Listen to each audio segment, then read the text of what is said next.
Memorial Park, el Parque del Recuerdo, un lugar rodeado de naturaleza donde encontrarás la paz y tranquilidad en cada recorrido. Memorial Park, espacio para recorrer y recordar. Converso con la senadora Andrea Bruna Barrientos Saonero, que me ha sorprendido gratamente con esta acción de inconstitucionalidad de carácter abstracto, ella y otros parlamentarios como doña Toribia Lero y don Alejandro Jorge Reyes Careaga, que le han brincado al tema de la prohibición o más bien de sacar permiso por plata de por medio para poder tener vidrios oscuros. Yo lo tomaba por la vía de la seguridad, pero aquí hay una cátedra de derecho tributario. Háganos el favor de explicarlo, por favor, senadora. Muchísimas gracias, Carlos. Primero, un saludo grande a usted y a toda su audiencia. Básicamente, la acción de inconstitucionalidad que hemos presentado se han vulnerado varias cosas. El primero es el principio de reserva de ley. Esto quiere decir que la constitución política del Estado solo puede limitar los derechos a partir de proyectos de ley. Es decir, de ninguna manera un decreto supremo o una resolución ministerial tienen la atribución de restringirte los derechos, y cuando el gobierno te dice, oye, tú no puedes tener vidrios negros y solo puede tener un grupo exclusivo de personas, están restringiendo los derechos. Por otra parte, el Código Tributario especifica claramente que cuando se va a cobrar plata a la ciudadanía, esto tiene que ser mediante ley. Y además de ser mediante ley, la ley tiene que especificar claramente dónde se van a destinar estos recursos. El decreto y las resoluciones ministeriales en ningún lugar te dicen por qué están cobrando, o sea, por qué le quitan la atribución a la ley, y tampoco te dicen dónde están destinando la plata. Por último, el Código de Tránsito tampoco especifica que uno tiene que sacar permiso para utilizar vidrios polarizados. Básicamente nosotros estamos apelando a estos principios, y por supuesto hay otras cosas que no son menores, como la discriminación que se hace en el cobro entre públicos y privados. Para los públicos es 100 bolivianos, para el privado es 200. Hay una doble tributación, es decir, cuando tú metes tu camioneta o tu micrito que ya tiene vidrios polarizados, tú la introduces al país y te cobran un impuesto extra. Tú pagas más porque esos vidrios ya vienen polarizados de fábrica. Lo que está haciendo hoy el ministerio es cobrarte doble, ¿no? Hay una doble tributación, lo que por supuesto no es viable, y existe una clara inconstitucionalidad en este tipo de cobro por donde uno lo vea. A ver, me parece interesante este asunto de limitar o restringir un derecho. Yo coincido con la idea que uno tiene el derecho de usar el color de vidrios que le parezca bien. Hay gente que tiene que ir a probar que está enferma para lograr que le den un permiso, y el permiso además hay que pagarlo. Hay gente que tiene lupus y no puede estar en el sol y sin embargo tiene que pagar. Habemos quienes estoy saliendo de un cáncer de piel y yo no debiera usar otro tipo de vehículo que no sea el polarizado. Pero ¿qué pasa con los que deciden ponerle el vidrio oscuro a su vehículo? ¿El derecho es el mismo que se restringe? Bueno, en este caso lo que ha hecho el decreto supremo es restringir el derecho a quienes no tienen una condición médica, que ellos no pueden decidir el color de vidrios de sus autos. Lo que a nosotros nos llama la atención es que el gobierno conozca, o sea, conocen el estado jurídico del país, saben qué rango tiene la Constitución, las leyes, los decretos, pero a pesar de eso, a mí me llama mucho la atención que lo que hoy se quiere hacer es cobrar plata, ¿no? Lo que definitivamente quieren hacer es cobrar plata. Un ejemplo muy clarito que le voy a pasar a más de una persona: cuando yo estaba haciendo mi inspección técnica vehicular, yo pregunté si yo tenía que sacar permiso porque los vidrios de atrás de mi auto vienen de fábrica negros. El policía me dijo no, pero a mi familia política les dijeron que sí, y ellos han ido a hacer el trámite porque tienen los vidrios de atrás de fábrica. Entonces, claro, a mí evidentemente me dicen que no porque soy senadora nacional y tengo acceso al decreto, se supone que conozco las normas, pero a la gente que no sabe le dicen sí, usted tiene que ir a hacer la cola y pague. Entonces, es una cuestión realmente abusiva, porque lo que le interesa a la policía hoy, a través de este decreto, es sacarle plata a la gente. 70.000 solamente en La Paz, 70.000 requerimientos. ¿Cómo lo ves? Claro, y eso hay que multiplicarlo, digamos que la media sea 150 bolivianos, es un montón de plata. Sí, a ver, explíquenoslo mejor en el sentido de que ¿cuál es la inconstitucionalidad del tema? Básicamente un decreto, Carlos, nunca te puede cobrar plata. Es decir, un Ya. ministerio, el decreto supremo, lo que dice el presidente, el decreto supremo lo hace el presidente, la ley lo hacemos los Ujú. parlamentarios. Lo que diga el presidente en su decreto no puede cobrarle plata a las personas. Si el gobierno le quiere cobrar plata a la gente para impuestos, para lo que sea, tiene que sacar una ley. Cuando usted paga impuesto de su casa, hay una ley que respalda ese impuesto, porque le dicen, usted va a pagar impuesto por su inmueble, por su casa, y esta platita va a la alcaldía para que mejoremos su calle, su alumbrado público. En el caso de este decreto, nadie te está diciendo por qué te están cobrando. O sea, te dicen, usted paga por la autorización, pero el decreto no tiene esa competencia, ellos no tienen ninguna facultad para cobrarte. Incluso mañana cuando te saquen tus vidrios negros, cualquier ciudadano le puede meter un amparo al gobierno. O sea, pueden meter un amparo constitucional porque están vulnerando sus derechos y están vulnerando la Constitución. ¿Esto lo han discutido con alguien del Poder Ejecutivo o con parlamentarios con los que se pueda hablar del MAS?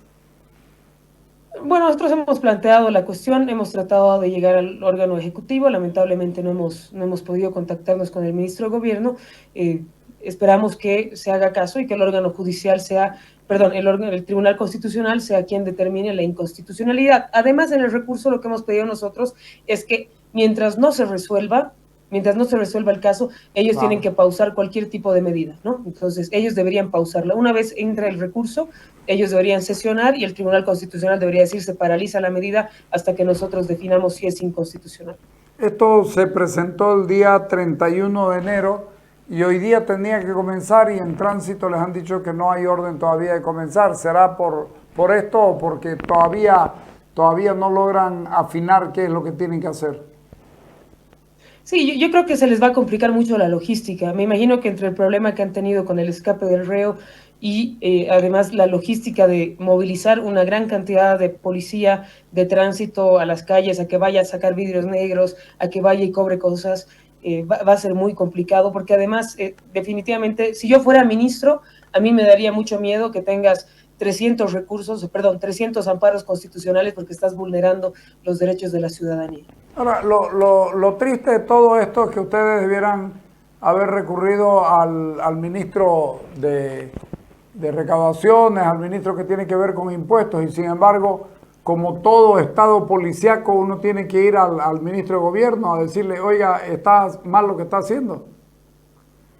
Sí, definitivamente la cartera de Estado, pero además también los presidentes de Cámara. Es decir, las cámaras tienen directivas y son estas directivas las que tendrían que hacer prevalecer lo que a nosotros nos compete por Constitución. Es decir, la atribución sigue siendo de la Asamblea Legislativa. Para que el Estado pueda cobrar plata, el ministro debería haber planteado una ley que se apruebe en la Asamblea Legislativa. Lo hubieran hecho muy fácil, tienen la mayoría y cuando en el momento que salió el decreto no estaban tan partidos como están ahora, hubiera salido sin mayor problema por la parte del MAS, ¿no? Nosotros, por supuesto, hubiéramos hecho las observaciones que estamos haciendo ahora, pero yo también reconozco esta lógica de Estado policíaco y totalmente represor en el accionar del ministro de Gobierno. ¿Cuánto tiempo tiene el Tribunal Constitucional Plurinacional, que acaba de hacer una maravilla de declararlo inocente al reo que había asumido su culpabilidad y sin embargo no le han anulado la sentencia y ahora no pasa nada con él? ¿Cuánto tiempo tiene ese mismo Tribunal Constitucional como para actuar en el caso de ustedes para responderle? Bueno, ellos no deberían tardar más de 3 meses, sin embargo, el Tribunal Constitucional hoy carga con una amplia mora procesal. Solo una pequeña aclaración, el Tribunal Supremo de Justicia es el que lo ha declarado Ya, inocente a Supremo, este sí. hombre y el Tribunal Constitucional es Ya, otro. sí, sí, tiene razón, tiene razón. Entonces, en 3 meses tendría que ser, pero ustedes no creen que esto salga por lo menos hasta agosto, octubre, salvo que lo apuren. Sí, efectivamente. De todas formas, yo adelanto, y es mi posición personal, en el momento en que a mí me paren, pues yo tengo los vidrios negros del auto, en el momento en que a mí me paren y me quieran imponer una multa, yo voy a presentar un amparo constitucional por violación y vulneración de mis derechos. Le sugeriría en todo caso que haga un proyecto de amparo constitucional para que lo publiquemos y todo aquel que se sienta agredido presente en el mismo formato. Vamos a ver cómo le va, porque la verdad es que yo, como le digo, Entre las cosas que se ven en materia de seguridad patrimonial está el hecho de que los vidrios oscuros colaboran y ayudan sobre todo a las mujeres que tienen que moverse en la noche para evitar dice la teoría, que den información de quién está dentro del auto. Los delincuentes no necesariamente andan con vidrios oscuros. De manera que además hay menos delincuentes que gente de bien en la calle. Y eso es uno de los argumentos muy importantes para esto de poder tener vidrios oscuros. En todos los países del mundo tienen vidrios oscuros que yo entiendo nunca se limitan. En Bolivia sí, desde hace muchos años. Sí, efectivamente aquí hay una vulneración o una lógica de cobro excesivo. Es decir, como al gobierno se le van acabando los recursos y tienen que pagar un montón de cosas, tienen que recurrir a estas cosas para tratar de sacar plata. Lo que también nos llama la atención es que no se menciona en ningún lado dónde va a ir esta plata. O sea, ¿y Ahí va. para qué es la plata? ¿No? ¿Para qué es la plata? ¿Quién la va a administrar? ¿Cómo se va a manejar? ¿Va a entrar al ministerio? ¿Va a entrar al Banco Central? ¿Quién la tiene? Nadie te dice nada, ¿no? Entonces, eso también es bastante complicado porque ni siquiera es que te dan una boleta que te dice, oye, su plata está destinada a tal cosa. Entonces, hay múltiples vulneraciones y como tú dices, también hay un atentado a la seguridad personal y, por supuesto, es una lógica de, yo insisto, sacar plata y de tratar de establecer un estado de alto control, un estado totalmente policíaco, donde cualquier cosa que tú quieras hacer, le notificas al Estado, y no solo le notificas, sino que le tienes que pedir permiso como si dijéramos dónde, ¿no? Entonces cada vez vemos más limitadas nuestras libertades. Muy bien, le agradezco muchísimo. Vamos a conversar, la voy a llamar para que veamos el tema del Tribunal de Justicia, que es grave, y teníamos otro temita más que nos quedamos sin poder conversarlo. Pero la voy a llamar, ya conozco el camino. Le agradezco muchísimo. Muchísimas gracias, Carlos. Que tengan muy buen día. Hasta luego. Hasta luego. La verdad es que vale la pena. ¿Saben qué? Lo he leído íntegro el documento y nunca se me ocurrió que vaya por ahí. Pero además absolutamente bien probado, bien elaborado. No hay manera de que esto... Si el Tribunal Constitucional Plurinacional es serio, este proyecto tendría que ponerlo adelante en todos sus papeles y darle, esta demanda o esta acción de inconstitucionalidad de carácter abstracto debiera ser prioritaria, porque con esto evitaría que el gobierno le esté cobrando, o más bien que le esté robando a la gente de la manera más impune posible. Claro, si estás pagando impuestos por el vehículo que trajiste y el vehículo tiene vidrio oscuro, en primer lugar estás haciendo una doble tributación. Si tu vehículo no tiene vidrio oscuro, pero vos querés ponerle vidrio oscuro, vos tendrás tus razones de por qué querés ponerle vidrio oscuro. Y no tendrían que cobrarte, pero además yo estudié en la Universidad de comillas Madrid, pero en Buenos Aires, hice cuatro cursos sobre seguridad patrimonial. Y en esa época estaba este tema, cuando yo fui allá, estaba este tema en boga, y le pregunté a los profesores que eran españoles, que venían desde España a dar los cursos en Buenos Aires. Eran cursos, no es a nivel universitario, pero sí a nivel de técnico en seguridad patrimonial, y resulta que es un argumento más que valedero. No le das información a quien intenta, que está cazando pavos al vuelo, digamos, en la calle para ver a quién asalta o no. No le estás dando información. En un pueblo como el nuestro, en un país como el nuestro, donde las mujeres tienen en este país las mujeres tienen derecho a salir a trabajar o salir a joder como les dé la gana, y nadie tendría por qué molestarlas. Pero la mujer que se está trasladando a su casa, si es de noche e incluso de día, depende el nivel de oscuridad que tenga el vehículo. No le pongan muy oscuro porque es peligroso, porque es realmente peligroso. Hay un montón de muchachos que están poniendo el vidrio delantero con vidrios polarizados también, con un sistema que es carísimo, que permite ver desde adentro hacia afuera con mucha claridad. Bueno, eso no importa, pero yo iba por el asunto patrimonial y lo hemos discutido en infinidad de ocasiones. Quienes nos escuchan de la radio desde el comienzo, hace 23 años van a ser, se deben recordar que lo hemos expuesto este tema muchas veces, pero les soy franco, esto de aquí, este proyecto o esta acción de inconstitucionalidad es casi perfecta, no se les escapa detalle. La verdad que lo han hecho bien, lo han trabajado bien y por eso teníamos que hablar con doña Andrea Barrientos, que sabe a lo que se ha metido. Las personas que vulneren derechos constitucionales quedan sujetas a la jurisdicción y competencia de las autoridades bolivianas. Para nada, digamos, pero dice: la vulneración de los derechos constitucionales hace responsable a sus autores intelectuales y materiales. Como esto viene de un decreto y el que lo firma es Luis Arce Catacora, seguramente Tilín tendría que ser la persona demandada.